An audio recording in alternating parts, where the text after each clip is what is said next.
Hello दोस्तों, स्वागत है मेरे यूट्यूब चैनल अपना कानून पे। दोस्तों, आज मैं बात करूँगा एक बीएनएस की टॉपिक है जो नाम है सॉलिटरी कन्फाइनमेंट, जिसे हिंदी में एकांत परिरोध बोला जाता है। दोस्तों, आपको पता है कि मेरा जो लक्ष्य है वो जो नए बच्चे आ रहे हैं एलएलबी में एडमिशन ले रहे हैं, उन्हें कोई दिक्कत ना हो, क्योंकि जो आप देखेंगे कानून की भाषा है वो बहुत कठिन है। कहीं-कहीं समझ नहीं आता पढ़ने से।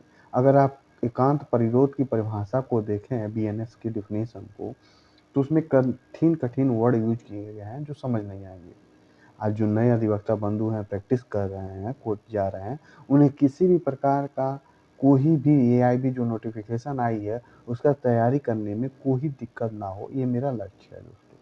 तो मेरे यूट्यूब चैनल को आप लोग प्यार दिखाइए और कोई भी बात हो कमेंट बॉक्स में ज़रूर अपना राय दीजिए और लाइक ज़रूर कीजिए वीडियो। तो चलिए शुरू करते हैं एकांत परिरोध के बारे में। तो दोस्तों, जो एकांत परिरोध है, अब मेरी बातों के को केवल आप लोग सुनिए, बाकी आप जब मेरे बात को समझ जाएँगे तो किताब पढ़ेंगे तो अपने आप क्लियर हो जाएगा। क्योंकि जो डेफ़िनेशन है बहुत कठिन-कठिन लिखा गया है, तो मैं किताबी भाषा मैं नहीं बोलना चाहता हूँ, क्योंकि किताबी भाषा बोलने से फ़ायदा क्या? सबसे बड़ी किताब पढ़ के समझ जाएँ, लेकिन ऐसा नहीं। मेरा ये लक्ष्य है कि कम शब्दों में आपको ज़्यादा बता सकूँ। तो चलिए मैं बताता हूँ एकांत परिरोध क्या है। किताब आप लोग साइड कर दीजिए। केवल इतना सेक्शन याद कर लीजिए कि 11 में दिया गया है। जो बीएनएस की धारा 11 है, 11 है, उसी में दिया गया है एकांत परिरोध, जिसे इंग्लिश में कहते हैं सॉलिटरी कन्फाइनमेंट। अब ये क्या होता है सॉलिटरी कन्फाइनमेंट?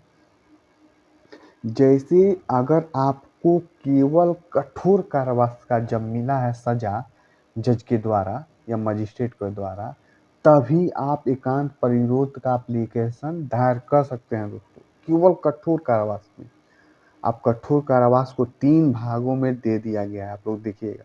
पहला में दिया गया है कि यदि आपको सजा 6 महीने का मिला है, तब आप एकांत परिरोध के लिए जब आप दायर करेंगे, तो केवल 1 महीने तक ही एकांत परिरोध रह सकते हैं। अब एकांत परिरोध होता क्या है? बंद कोठरी में अकेले रहने के लिए। जैसे जो कैदी है वो अकेले रहना चाहता हो, उसे ही कहते हैं एकांत परिरोध। ठीक है दोस्तों? तो एकांत परिरोध आप लोग समझ गए होंगे कि अकेले रहना, जो कैदी है वो अकेले रहे। ठीक?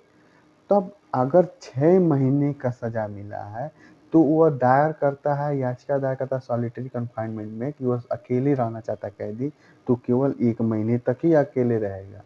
ठीक है?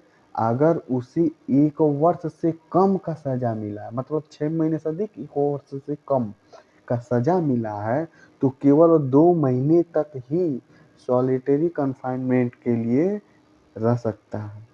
लेकिन यदि 1 वर्ष से ज़्यादा का सज़ा मिला है, केवल कठिन कारावास दोस्तों, याद रखिएगा, केवल कठिन कारावास में 1 वर्ष से अधिक का सज़ा मिला है, तो केवल वह 3 महीने तक का ही एकांत परिरोध में रह सकता है दोस्तों।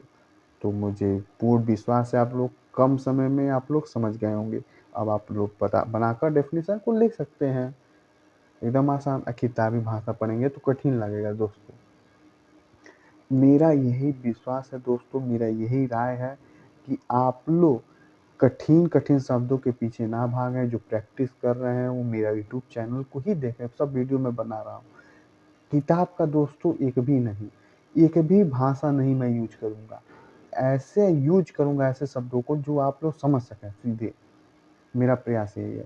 तो मेरे यूट्यूब चैनल को आप लोग सपोर्ट कीजिए, वीडियो को लाइक कीजिए, चैनल को सब्सक्राइब कीजिए दोस्तों। एक अगले टॉपिक में अगले नए वीडियो के साथ मिलेंगे हम लोग। तब तक अपना ख्याल रखिएगा दोस्तों। बाय बाय दोस्तों, गुड बाय।